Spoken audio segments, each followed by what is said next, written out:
It's one thing to say that gender is performed, and that's a little different from saying gender is performative. When we say gender is performed, we usually mean that we've taken on a role, we're acting in some way, and that our acting or our role playing is crucial to the gender that we are and the gender that we present to the world.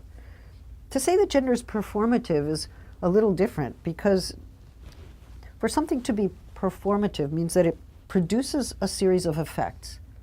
We act and walk and speak and talk in ways that consolidate an impression of being a man or being a woman.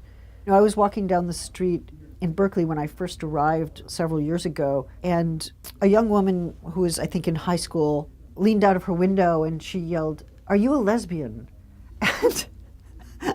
And she was looking to harass me. Or maybe she was just freaked out, or she thought I looked like I probably was one and wanted to know. But instead I just turned around and I said, "Yes, I am." And that really shocked her.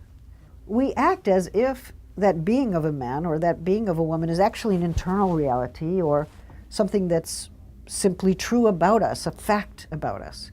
Actually, it's a phenomenon that's being produced all the time and reproduced all the time.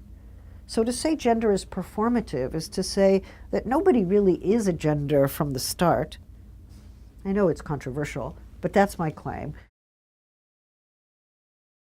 Think about how difficult it is for sissy boys, or how difficult it is for tomboys to function socially without being bullied or without being teased or without sometimes suffering threats of violence.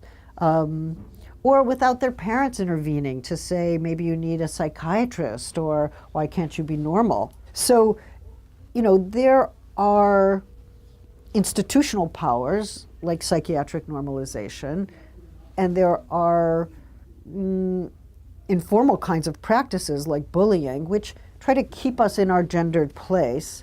There's a real question for me about how such gender norms get established and policed, and what the best way is to disrupt them and to overcome the police function. It's my view that gender is culturally formed, but it's also a domain of agency or freedom. It's most important to resist the violence that is imposed by ideal gender norms, especially against those who are gender different, who are non-conforming in their gender presentation.